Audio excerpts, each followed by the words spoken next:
কি বনাবা? হাঁহৰ মাংস শুকান কৰি হাঁহৰ মাংস শুকান ভাজি ভাজি আৰু কি দিলা?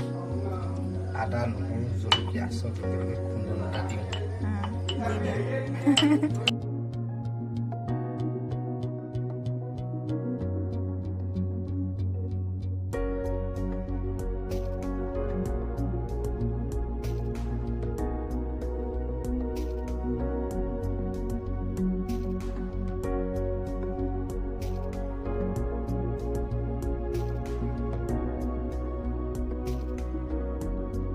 তেজপাত দিব পাহৰি গ'লোঁ মাজত দিওঁ লাষ্ট ফিনিচিং ধুনীয়া